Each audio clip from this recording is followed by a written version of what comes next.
Hey guys, my name is Sean Yang. You guys know me as SLife on YouTube, but my friends and family call me Sean. S-H-A-N, Chinese translated to English, not the dude's name. I am a babysitter, I am a tutor, I am a sister, I am a daughter. I have a lot of responsibilities that I juggle every day, and I'm trying my best to, learn and grow as a person, mature, and just handle life as best as I can. And you guys will learn a lot about me throughout this video, and if you subscribe to my channel for the past however long I had YouTube for, you will get to know me as either a caring person, really nice person, or however you think I am based on my videos.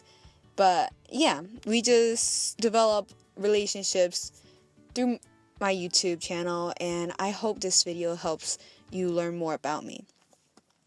So, let's get into it. I was born in Manhattan, New York on February 15, 1996. I was born in the year of the rat on the Chinese calendar, and I'm an Aquarius. When I was a 3-month-old dumpling, I went to China to live with my grandparents until I was 2.5 years old, which by that time I came here to live with my parents in the US. I've been living in New Jersey all my life, basically, and first memory that I ever had was going into the hospital with my uncle Wilbert, my mom's older brother, and all I remember is white walls, kind of like a maze, and before walking into a room, I remember specifically turning left and then right to see my mother on a hospital bed. She just had given birth to my baby brother Todd, and that day was November 22nd, 1998. I don't remember anything before that, my mom being pregnant or me being in China. He was sent to China for a few years after that, but we'll talk about that later. But I have no memory whatsoever before that first memory I had of my brother being born. I didn't spend most of my early childhood with him because he was sent to China to live with my grandparents, obviously. But we'll get into that later. So, being basically, quote unquote, the only child, I grew up in a restaurant called China Star, which is my family's first restaurant. The workers there were like family. We had Chef Uncle's cousin, my cousin Sing, who also worked there for a while with his mom, my Aunt Helen. I started helping out my parents at the age of 7, so I couldn't go into the back of the restaurant and play or watch TV in the laundromat next door anymore, which I used to do all the time before I started helping out at the restaurant. On the bright side, my parents would let me keep the tips, and I would spend it on snacks, chips, soft drinks, and stuff like that in the laundromat next door. And shout out to the laundromat mustache owner who allowed little dumpling me to play in the back of his laundromat and watch TV. Nickelodeon was the show, guys. Oh yes. And when I was 8 years old, I went to China for the second time in my life, and so far the last time in my life. I had no idea when I got there exactly, but I just remember being there. That is when I consciously learned that I have a brother. He was 5 years old when we both reunited again, but technically both of us actually met and realized that, hey, we're each other's siblings. So for the first 5 years of my brother's life, he lived with my grandparents on my dad's side, and he pretty much spent it there in China the first 5 years. And while I was there, I hung out with them and my grandparents from my mom's side and my cousin Andy, who lived with my grandparents on my mom's side. When I first met my cousin Andy, I remember that was when my Aunt Helen first came into our lives back in the US and started helping out at our restaurant, China Star. And I remember how shy he was and how he clung onto my aunt because he was so scared in his new environment and probably thought she was gonna leave him behind. Oh, little dumpling Andy. But it was cute. But anyways, while I was at my grandparents in China with my brother, I was such a troublemaker, and it was the first time and only the real time I was such a rebel in my life. I was teaching my brother how to throw things off the roof, walk around naked around town, which I really regret because one of my dad's friends from China, in China, called my dad in the US at that time when he saw my brother and I walking around naked in town and saying, hey, I think your children are walking naked in China in this town. And it was the most embarrassing thing ever. My grandma had to come down to the town, and it was just a whole mess. So not my best, course of actions, I would say. Anyway, and while I was there, I would cry about having every animal in the world as a pet. There was one time my grandfather brought me to a farm because I wanted a pony, and he led me into a barn with a huge fat cow laying in the small room staring me down. I argued that it wasn't a pony, and he said it was, which then I refused, and I guess that kind of taught me not to act like a spoiled brat. I don't know why I acted like that, but I guess it was because I was away from my parents for the first time in my life that I actually knew of, so maybe that's why I was such a rebel. But we did have a dog that followed my grandpa and my brother home one day, and 2 rabbits, 2 ducklings, frogs, etc. On rainy days, the ground would be flooded up to our ankles, but afterwards, my brother and I would go to the plants outside of the house that my grandparents lived in and catch snails and mini Chinese pond crabs, which I don't know exactly what to call them, but they're literally like little crabs, but kind of like grayish, not really blue, but it could be the fact that they're really dirty, so there's no accents of blue on their claws or anything like that. And then when I went over to my mom's side, my grandparents from her side, I would go to night festivals, explore the streets with my grandpa on his motorcycle, play with my cousins, catch frogs, and watch my grandpa woodcraft, which is so amazing because he made so many amazing things, like wooden pillows that he would use to sleep on and other complicated projects. Wooden pillows, guys. Wooden pillows. Asian people, I swear. It was all so fun that summer, but that had to end when I had to go back to school in America. So my brother, Andy, and I flew out before that summer ended. That was the first time my brother was back in the US. And when I got back to America, I started 3rd grade. And for some reason, that was my worst academic year ever. And I don't know why. Probably because I was not doing any sort of work. I wasn't really being disciplined by my parents. Because obviously you guys know grandparents taking care of you is way different than parents taking care of you. So I think that might explain why I was such a rebel during this time period. And then I would stay behind in detention to finish my homework because I would never finish my homework at home, which I have no idea why. My family didn't speak English, so they had no idea why I was coming out so late until my teacher explained it to my cousin Andy. Not blaming him for telling my grandparents who picked me up because he was just translating, and it was my fault. But anyways, after that, it was kind of a blur in elementary school. I was taking out a class to learn English. A lot of the times, I was learning English and Spanish since I was in kindergarten. I remember in pre-K when my teacher forgot to give me my lollipop pink Barbie lunchbox, I started to cry after I saw all the kids eat their lunch for a while until one of my teachers realized I didn't have my lunchbox. This was all because English is not my first language. My native language is from an area in China called Fuzhou in Fujian, called the Fuzhou dialect. My parents don't know much English, so to this day, since I was a baby dumpling, I've been doing everything for them. Reading, writing their mail, writing their checks, handling their accounts, translating for them wherever we go, all that stuff. My parents never learned much English except when they are working at the restaurant because they lived in China their whole life before they moved to America to start a new life for a family. That makes me the first generation in my family to be a citizen by birth. As I was growing up, I also watched a lot of Chinese drama and cartoon shows, which was where I learned how to speak Mandarin pretty close to fluent. When I got into middle school, I was good enough to not take any more ESL classes. Hallelujah.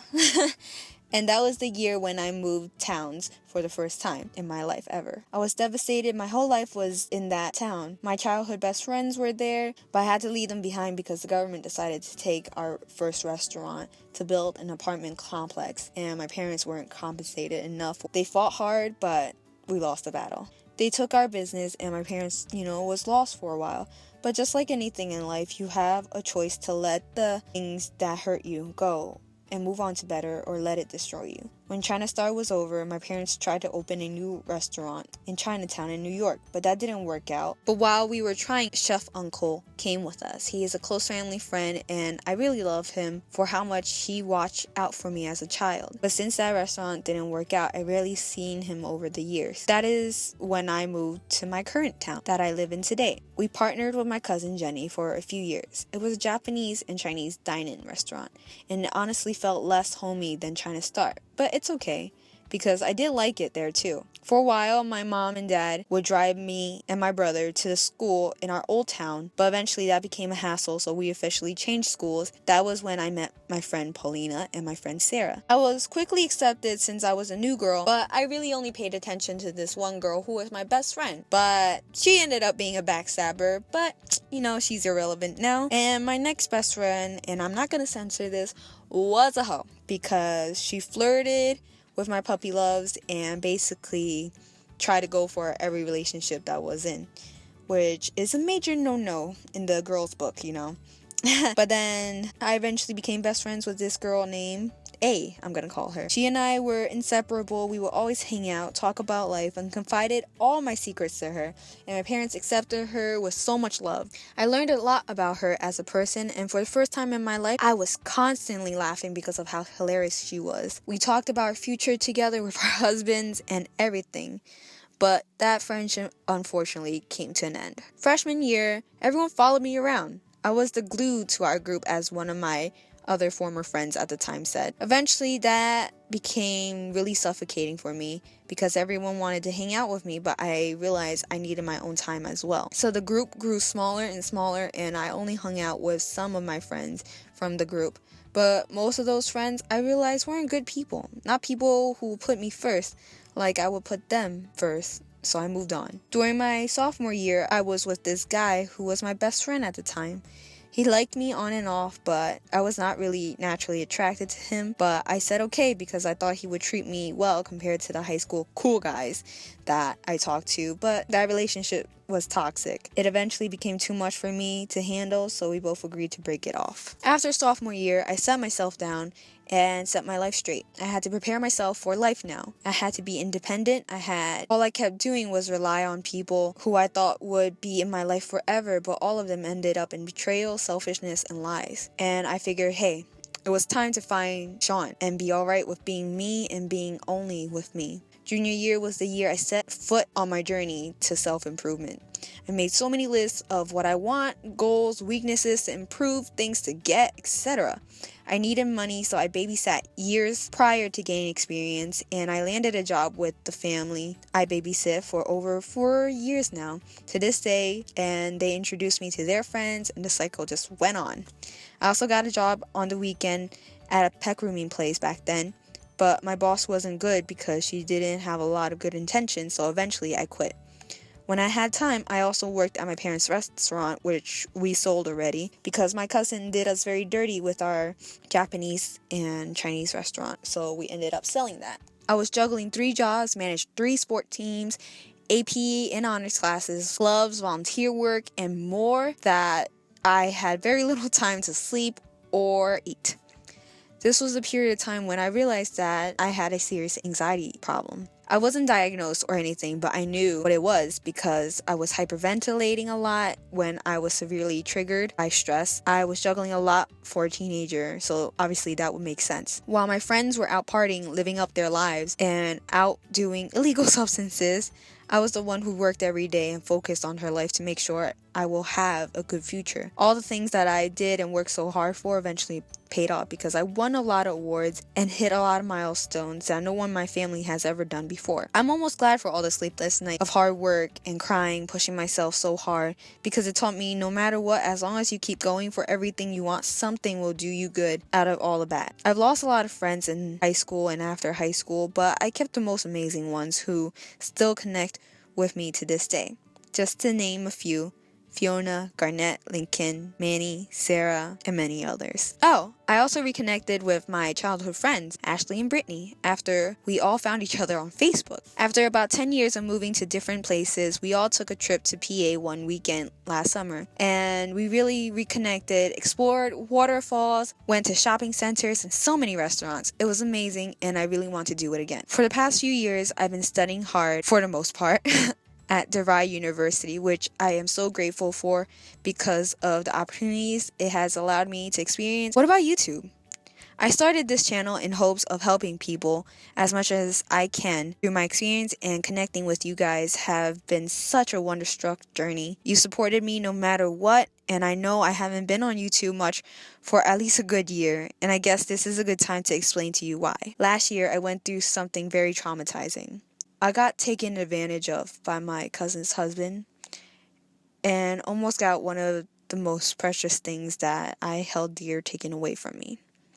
I couldn't sleep, I couldn't eat, I couldn't think of anything else but what happened.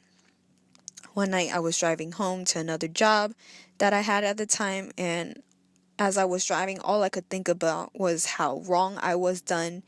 How could someone prey on trust and care so much? I was bawling and my mind was on autopilot, and that was the first time I ever got into a car accident.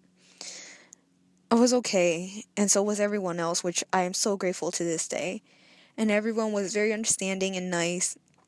I guess they could tell I was already crying for a bit. But that was when I realized that I needed to open up about it. I told my friends, and I told my dad and my brother. I haven't told my mom, but I don't want to because I'm afraid of breaking her heart. I started feeling better, and I took some time off to really enjoy myself and relearn about myself, and I finally accepted what happened, and I'm just so glad that I am okay and nothing worse happened. I still have a lot of people who cares about me and loves me with all their heart, and that's all I really need. I really don't want to talk about too much with this situation, but all you guys need to know is that I am well, I am so much better, and you guys have helped me through a lot during this time period as well. With your positivity, your continuous support to show me that there are so many beautiful people in this world that it is too tragic and wasteful to focus on those insignificant ones who did you wrong. So, I hope through my videos and my life that I can show you the same thing that you guys have shown me. I have nothing but love for you guys. And I thank you guys so much for everything. And let's keep on making our world rock. Thank you for watching my Draw My Life. And I'll see you guys next time. Bye-bye.